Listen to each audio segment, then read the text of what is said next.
Hola, soy Adriana Amado y los invito a una nueva conversación con gente que está investigando y trabajando sobre aspectos de la vida contemporánea. En este caso me va a acompañar Santiago Castelo, que acaba de publicar un libro sobre la biografía en la comunicación política.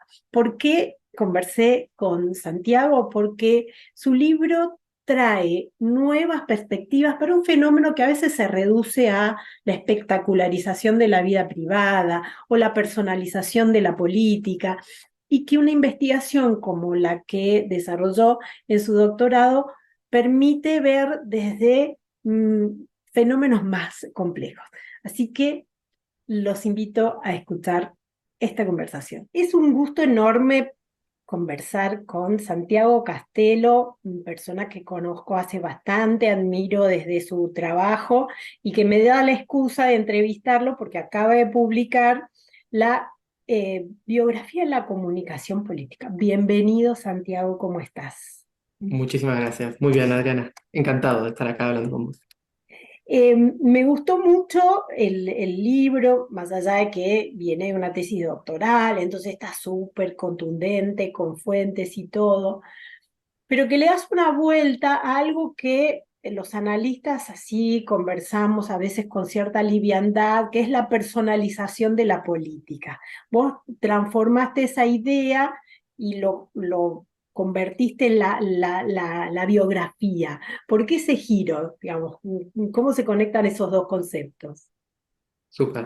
Bueno, la verdad es que nosotros, desde la profesión, desde la academia, pero también desde la profesión, venimos viendo que a lo largo de los años, este aumento de la personalización, aumento del foco en el personaje, en la persona, y no tanto quizás en el programa electoral, no tanto quizás en la ideología, no tanto quizás en las propuestas, este aumento del interés en la persona estaba girando también hacia un aumento en el interés de descubrir un poco quién es la persona, qué hay detrás Mm. de la persona, más no tanto el personaje político, sino mismo la persona y conocer su historia. Entonces, veníamos viendo que a lo largo de los años iba aumentando la cantidad de contenidos sobre eh, dónde nació, dónde creció, quién es su familia, incluso a veces quiénes son sus amistades, qué trabajó antes, qué hizo antes para llegar a donde está ahora. Entonces este aumento de, que es otro palabrejo que aparece también en la academia, que se deriva de la personalización, que es la intimización, la aparición de lo íntimo, creíamos que estaba como creciendo, y hay muchos estudios que muestran que está creciendo en todos los territorios, no importa los sistemas electorales, y queríamos un poco analizarlo y ver cómo está funcionando, sobre todo en las campañas electorales, ¿no? Así que ese es un poco el origen y el objetivo de esta tesis electoral, de esta tesis doctoral que después se convirtió en este libro que comentábamos. Y muchos así atribuyen ese fenómeno de intimización a la aparición de las redes sociales, pero tu recorrido muestra que además es un recurso que se usa desde hace bastante, que empieza a gestarse mucho antes de que los candidatos usaran TikTok. Sí, bueno, en realidad, o sea, cuando se habla de personalización, se habla siempre de tres grandes olas en los estudios de la personalización. La primera es con la aparición de la tele, con la aparición de la televisión. Eh, y después hay una última que quizás se da a partir de los 2000, que está más asociada, como bien decís, a las redes sociales, pero el interés por la vida privada de los políticos no aparece en TikTok, solamente hay que remitirse a los libros de biografía y memorias, ¿no? Que Ah, son claro. tan antiguos como la política, ¿no? Entonces, esos creo que es quizás el primer gran ejercicio de intimización, fueron esos libros de memorias, de biografías, de autobiografías. Lo que pasa ahora y lo que vemos ahora es que hay una multiplicidad de formatos biográficos. Eso que antes era solamente un libro, que estaba reducido a una audiencia muy escueta, también reducido a unos personajes con cierta trayectoria, con cierto seniority, ahora está bastante más democratizado. Todos podemos hacer un biospot, que es uno de los formatos que a mí me gustan más, que son los spots que presentan la vida del candidato o de la candidata. ¿Y eso por qué opera? como un recurso tan efectivo? ¿Cuál fue la conclusión de tu estudio? Bueno, yo creo que hay un interés narrativo muy importante en cualquier relato biográfico. Empezando, o sea, desde Luis Miguel, Freddie Mercury, pero también Mauricio Macri, Sí, yo te Cristina Kirchner. confieso, dice biopic y yo sí, ya voy, Vamos a eso, sí, sí, vamos a sí. eso, porque yo quiero saber cómo viven ellos. Claro, ahí creo entonces hay un interés narrativo, un interés también a nivel de audiencias que es muy, muy evidente, que es histórico. Y después, a nivel comunicación política, se buscan generar ciertos procesos con el electorado, como es, por ejemplo, el de la humanización. Mostrar que el candidato o la candidata es una persona, Es un mostrar ser también humano. Los es un ser candidatos también son humano, seres claro. humanos, digámoslo. Claro, no son superhéroes, son seres humanos. Y eso también es uno de estos objetivos en estos formatos, en estos contenidos, como también la identificación con el elector. Entonces, yo cuando intento contar o a través de algunos casos que explico en el libro, por ejemplo, cuando un candidato o una candidata narra un proceso o un episodio traumático que atravesó en su vida, y los ejemplos que pongo en el libro, uno de ellos es el secuestro de Mauricio Macri. En el relato de ese secuestro también estaba la búsqueda de identificación con el otro que también sufrió algo, no necesariamente un secuestro, pero cualquier episodio más o menos traumático, buscar esa identificación. No es Macri el multimillonario todopoderoso que teníamos quizás en el primer imaginario, sino que es una persona que a lo largo de su vida atravesó y pudo superar algunos episodios. Entonces, yo creo, por ejemplo, en este relato de memoria traumática que le decimos, hay una búsqueda de identificación con el elector. Lo que pasa que eso es un recurso eficiente, pero no funciona en todos los casos, ¿no? Porque de hecho todos buscan así como su momento epopéyico, pero a veces es creído y a veces es parte de una crisis. Digo, ¿cómo se elige qué contar y qué no contar? Bueno, entonces yo creo que es importantísimo y pone también sobre la mesa el gran valor que hoy yo creo que está en juego en toda comunicación política, que es la autenticidad. Es ser auténtico, ser auténtica, parecerlo también. Entonces hay relatos que generan o que transmiten esa autenticidad y por tanto son eficientes, y hay otros que quizás generan incluso un efecto rebote, un efecto boomerang, porque se pasa el personaje contando algo y genera una desconexión con el electorado, de que no te creo, no me das confianza, Sí, acaba siendo peor. o esa verificación en línea que hace mucha gente. Recuerdo un tuit de Malena Galmarini donde mostraba a Massa durmiendo y que había mucha gente que decía, pero ¿qué está durmiendo con la luz prendida? ¿Qué hora del día es? O sea, ¿qué está haciendo? O sea, de pronto lo que parecía una escena doméstica común también se convierte en un punto de controversia. Claro, sí, sí, sí. Entonces, yo creo que ir a la autenticidad, pues preguntabas también antes, qué se elige, qué contar y qué no, ¿no? Entonces, ahí una cosa, yo al final del libro intento hacer o proponer un protocolo de intimización. Es una serie, una guía práctica para consultores, consultoras que quieren introducir elementos o estrategias biográficas en sus campañas. Entonces, ¿qué pasos tienen que seguir para poder llevarlo a cabo? Y una es la definición de qué contar y qué no. Y para eso, lo primero es hacer una investigación del personaje, de la historia del personaje, hacer entrevistas incluso con el personaje para saber un poco cuál es la materia prima con la que jugamos, ¿sí? Y luego, en la decisión de qué vamos a contar y qué no, evidentemente vamos a explotar comunicativamente aquello que contribuya a la estrategia general o que refuerce los atributos positivos y vamos quizás a minimizar o a prepararnos para algunos episodios de la historia, de la vida del candidato o de la candidata que quizás no nos conviene tanto que salgan de manera proactiva, sino que tenemos que estar preparados para si salen. Y en eso yo lo que digo también es que es muy importante que haya, evidentemente, parte de verdad, o sea, que no vamos a inventar, y por eso creo que también es importante lo que comentabas, la autenticidad. No vamos a inventarnos un episodio traumático, un secuestro, si no hubo tal secuestro, porque ahí la mentira tiene patas cortas, ¿no? Y estamos en una sociedad completamente informada, crítica, vigilante, entonces las posibilidades de contar algo que no es cierto y que se nos vuelva en contra son altísimas. Entonces ahí también quiero ser enfático en que toda estrategia biográfica tiene que estar construida sobre una parte de verdad.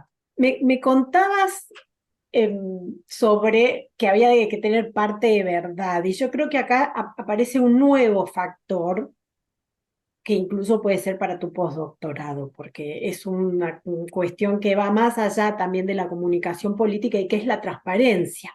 La intimización también eh, demanda una transparencia de vida, porque hay algo, vos lo mencionas en el libro, que cuando, no recuerdo exactamente el concepto, pero hablabas de que la intimidad no es una cuestión absoluta, es como un tránsito, en la medida en que el candidato cede un espacio íntimo a lo público, después es difícil pedir que no se metan en esos asuntos. Sí, eso es, realmente es un signo también de los tiempos, que la frontera entre lo público y lo privado, entre lo íntimo y lo público, prácticamente está completamente, es una frontera muy difusa, ¿no? Prácticamente no hay frontera. Y eso, en buena parte, para mí es motivo de preocupación porque representa un contraincentivo para la gente que quiere entrar en política, porque la gente que quiere entrar en política y aspirar a ser representante tiene que aceptar de alguna manera, aceptar tácitamente que no va a tener vida privada o que difícilmente tenga vida privada. Esto también depende mucho de los contextos, de las tradiciones y de las culturas políticas. Hay culturas políticas en las que esto se resguarda un poco más, como la francesa, y otras culturas políticas como la norteamericana, por ejemplo, en la que esto eh, se respeta menos. Entonces, ahí yo creo que es un gran debate que tenemos como sociedad y también como política, el pensar si esta quizás si esta no frontera que hay hoy supone algún contraincentivo a los políticos, que a mí eso sí que es un tema que me preocupa. No sé si para postdoc, Adriana, que déjame un tiempito, pero sí que me parece un temazo, la verdad. Por- También pensaba en el rol de las primeras damas, ¿no? Que es parte de esa vida privada que de pronto adquiere un rol público. Son en algunos casos funcionarias estatales con un presupuesto estatal, pero bueno, recientemente en Argentina eh, hay una disputa acerca de los gastos de la primera dama, ¿no? Y ahí el debate de qué es lo público y qué es lo que tiene que conocer la ciudadanía. ¿No daría mayor credibilidad? O sea, ¿no sería un incentivo para la recuperación de la confianza de la política? Una política más abierta y más transparente. O sea, te cambio ese argumento de que Sí. es un desincentivo a participar. Digo, ¿no sería también un incentivo que aquel que no tiene nada para ocultar también tenga una ventaja competitiva?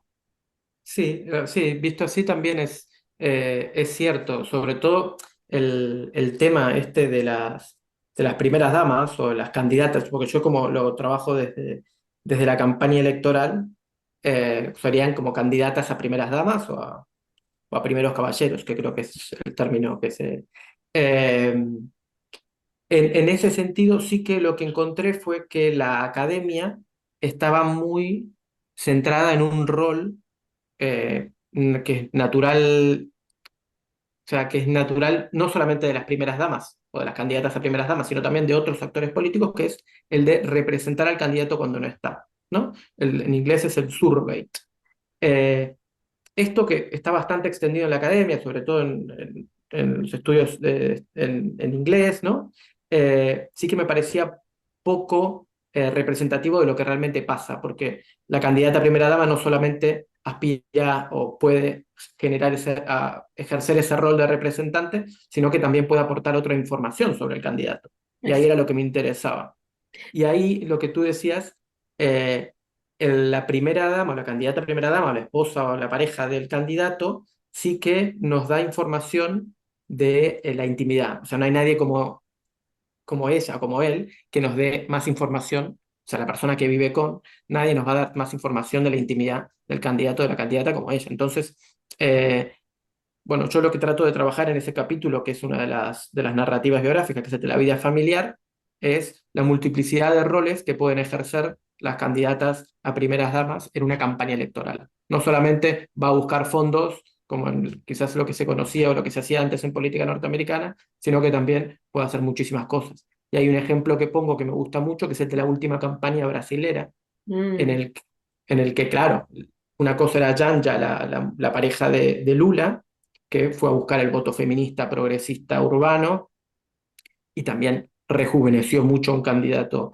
eh, algo mayor, y por otro lado Michelle Bolsonaro, que fue a buscar el voto evangelista, ¿no? Entonces ahí ejercieron como dos roles muy diferentes, pero con una presencia muy marcada las dos en la campaña. Sí, pero además también creo que, como vos decís, las dos también daban ese rasgo que los definía a los candidatos, porque Lula era una persona que en la cárcel se pone de novio con esta mujer 20 años menos, Bolsonaro le da un lugar durante su presidencia, Miguel Bolsonaro, desde su rol de madre, familia, o sea, en definitiva, también estaban contando indirectamente rasgos de la personalidad que son muy valiosos también para tomar la decisión política.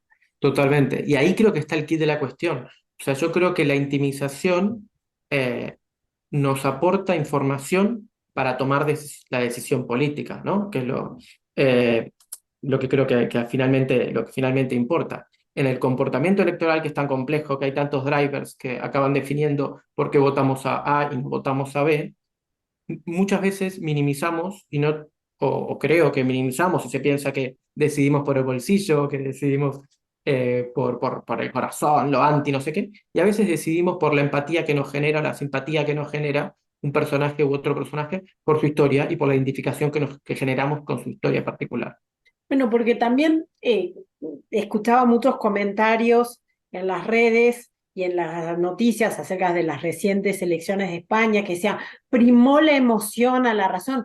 Yo decía, pero ¿en qué momento la política fue racional, mesurada? Digo, siempre está esa intuición que uno tiene acerca del candidato que después puede ser fallido, ¿no? Pero por eso te decía que quizás en este mundo más transparente, quizás haya una gran oportunidad para revertir. Y ahí me voy a otro tema. La veía a la mujer de Pedro Sánchez como muy protagonista en el momento que fue a votar, después en el festejo, que de hecho hubo muy poca militancia o muy pocos compañeros de partido y estaba ella en un lugar preponderante, pero que no ha sido una persona abordada ni tratada por la prensa, ¿no? Y también la mujer de Feijó, que también es casi un personaje, ¿no?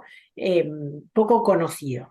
Para poner el caso de Argentina, Fabiola Yáñez también apareció en algunas revistas, pero no es una persona a la que puedas entrevistar de manera abierta. ¿Cuál es el equilibrio? Porque uno podría pensar, bueno, al candidato le conviene mantenerlas así en el placar, sacarlas cuando lo necesitan, pero la ciudadanía no debería conocerlas. Sí, mira, yo creo que ahí, como antes comentaba, hay mucho de la tradición y la cultura política. En España, por ejemplo, eh, y recuerdo un caso de cuando aparecieron las hijas de Zapatero en un viaje que había hecho a Estados Unidos a ver Obama, y sacaron una foto de las hijas y fue como tremendo en su momento. Hay bastante protección de la vida familiar de los políticos y por eso ahí se explica y también me sorprendió a mí como a ti, me sorprendió la presencia de la mujer de Pedro Sánchez el día de los resultados, ¿no? El domingo pasado. Eh, pero creo que hay algo de esto, de la cultura, de la tradición, de la historia, de la comunicación política en cada país, que hace que en España quizás la exposición de las parejas sea menor que en otros países. En Argentina creo que tiende a ser mayor, ¿sí? Tiende a ser mayor y creo que si nos vamos a... yo me acuerdo para la tesis, que creo que en el libro no lo puse finalmente, para la tesis sí hago un análisis de la campaña del 2015 argentina, sobre todo, y de Karina Rabolini y de Julián Aguada, y los roles diferentes que cumplieron en la campaña del 2015, y como por ejemplo Karina Rabolini en su momento en 2015 recorrió todo el país, y Julián Aguada tenía quizás un papel más asociado a al estereotipo de primera dama que se intenta construir o que se intenta o que recoge mejor la academia, ¿no? Pero Eh, después fue una paradoja, porque después nos enteramos que Karina Rabolini estaban separados hace un montón, ella ya tenía un novio, o sea, fíjate qué chasco, le hicieron recorrer el país y la señora ya tenía su vida hecha. sí, ¿no? Y yo creo que hay una de las grandes imágenes, también un poco con el diario del lunes, pero una de las grandes imágenes de esa campaña, recordarán todos aquí los oyentes, y recordarás tú, es el debate final en el que Julián Aguada y Macri se dan un beso, ¿no? Y están ahí todos como espectadores. Eh, pero bueno, más allá de eso, creo que la decisión de exposición o no de exposición de la familia del candidato es evidentemente una decisión muy personal que nosotros, asesores, asesoras, eh, difícilmente podamos tomar. Sí que podemos sugerir, quizás si hay elementos que no pueden, por ejemplo, no sé, me pongo en el caso de Janja y Brasil, ¿no? Eso sería algo que, viendo el perfil de Janja, la necesidad de rejuvenecer al candidato, la necesidad de atraer electorado más progresista, joven, con y abrir agenda de temas o abrir agenda feminista, si hubiera sido una recomendación. Pero finalmente esa decisión acaba siendo muy personal y no la tomamos nosotros, sino como muchas, o la mayoría, la toman los candidatos, ¿no? La toma la política. Vos mencionabas la entrevista previa y también pasa, lo contás en el libro, recordemos la biografía en la comunicación política que le pasó a Petro, que de dónde había nacido, que se generó como una duda, y algo parecido pasó con Obama en su momento, Sí, cuando se puso en duda de si era americano. Eh, total. digamos, cómo se maneja en una campaña cuando un dato que en apariencia, digo, porque te pueden mentir en muchas cosas, pero se suponía que lo del nacimiento era uno de los pocos datos en donde no podría haber controversia, y sin embargo tenemos candidatos en que los hubo. Sí, sí, sí, sí. Claro, yo intento en el libro y en la tesis hacía lo mismo. En la tesis intentaba contar un poco cuáles son las narrativas biográficas que se pueden construir para contar, para explicar estos o para reforzar estos atributos que creemos que conviene reforzar en la estrategia. Pero después hay también otras cosas que son quizás noticias o que pueden salir sobre la vida privada del candidato o de la candidata y que tenemos que estar medianamente preparados. Entonces ahí yo lo que recomiendo en el protocolo de intimización, esta guía práctica que presento al final, es hacer unas entrevistas serias, tanto con el candidato o la candidata como con el círculo, para eh, empezar a divisar esas posibles alertas reputacionales que pueden aparecer, ¿sí? Entonces, ver esos rumores que pueden salir, esas cosas que pueden llegar a salir y estar preparados para eso. El caso de Petro, que como bien decías, fue un calco de lo que pasó con Obama, el caso de Petro, recuerdo para los espectadores, o bueno, el cuento a los espectadores, Petro nació en la costa colombiana, ¿no? En la región costa, y él se proclamaba como un candidato costeño y que iba a ser el primer presidente costeño en la historia de Colombia. Eh, y durante la campaña surgió, parte de Fuego Amigo, surgió una duda respecto a su lugar de nacimiento y que no había nacido en la costa, sino en la sierra, en Zipaquirá, ¿no? En el centro del país. Entonces se sembró esa duda respecto a su nacimiento y él tuvo que salir, porque además era quizás en otra ocasión Recuerdo Obama también presentó en su día la partida de nacimiento. Pero quizás en otra ocasión este puede ser un escándalo que pasa desapercibido y no hace falta que entres. Pero en el caso de Petro, que estaba haciendo el alarde de que sería el primer presidente costeño, sí se vio en la obligación de salir con la partida de nacimiento, poner a su padre a recordar cómo había sido el proceso, que en realidad él nació en la costa, pero lo inscribieron, lo bautizaron y lo inscribieron en Zipaquirá, porque en ese momento no había registros civiles en todo el territorio. Entonces, tuvieron que salir realmente con una estrategia, fueron durante 2, 3, 4 días explicando y reaccionando al escándalo este que había salido. Porque fíjate qué interesante, no es solamente el dato que compartís, sino que es la actitud, es decir, no es tanto la importancia del dato, que puede ser un dato circunstancial, no nacer en una ciudad, sino en otra, sino me está mintiendo, ¿no? Es decir, si me miente en una cosa, me puede mentir en otra. Y acá llegamos a otro tema que es muy controversial. Yo te digo, no, tengo cada tanto porque aparece el tema de la enfermedad de los líderes o la enfermedad de los políticos, ¿no? Y hasta qué punto tenemos derecho a hablar o no de la enfermedad. Y le dedicas un capítulo especial a ese tema. ¿Tenemos que conocer la salud de los presidentes? Mi tesis, te adelanto, es que yo creo que si para obtener un puesto en un supermercado te hacen un psicofísico, deberíamos los ciudadanos conocer, por lo menos si están con la cabeza puesta, porque Sí. hemos tenido muchos casos en que después se convierten en gente patológica, ¿no? Y cómo no lo sabíamos. Digo, ¿qué tanto tenemos derecho a saber? A mí este me parece, Adriana, me parece un temazo. O sea, si decías el postdoc, yo creo que lo haría y abierto a que hagamos algo y que escribamos algo juntos, porque me Por parece favor, por súper favor. interesante. Eh, bueno, hay un poco lo que acaba diciendo la academia, que también hay mucho debate, porque hay debate también casi ético-filosófico sobre el tema. Lo que acaban diciendo es, tenemos derecho a saber si afecta o podría llegar a afectar el correcto desempeño, ¿no? Entonces, pero también es súper difícil, porque ¿cómo hacemos para saber si una enfermedad que tiene hoy afectará o no el correcto desempeño? A veces es fácil, ¿no? Lamentablemente a veces es fácil hacerlo, a veces realmente no. Eh, y hay muchas maneras desde la comunicación política reaccionar, responder a estas dudas que se generan sobre la salud o sobre el estado de salud de un candidato o candidata. Y o yo sugiero dos. Una es la exposición del certificado médico, ¿sí? Salir a decir, estoy sano, ¿no? Que esto a lo largo de la historia se hizo en algunas ocasiones. Eh, y otras es generar a través de otros contenidos, a través de otras noticias, generar aspecto saludable o transmitir vida saludable. ¿Sí? Por ejemplo, mostrar al candidato, como vimos en la campaña española hace poco, en nuestra veda electoral, que acá le dicen jornada de reflexión, en nuestra veda electoral, Pedro Sánchez andando en bicicleta, en mountain bike, ¿no?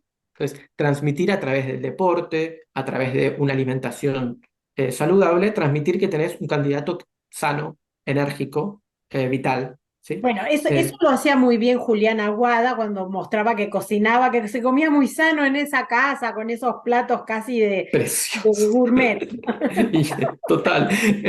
Claro, entonces esas serían como las dos maneras que hay, y lo cierto es que la tendencia es hacia lo segundo. La tendencia es hacia mostrar una vida saludable y no tener que exponer el certificado de salud. Sí, en la campaña de 2015, por ejemplo, en Argentina, eh, Daniel Scioli, también esto dependerá mucho de, como en toda la biografía, de lo que haya en el imaginario de la sociedad y lo que haya también en la identidad previa, ¿no? O sea, lo que ya se sabe del candidato. Eh, como Daniel Scioli, todo el mundo sabíamos, ¿no? Que había sufrido un accidente.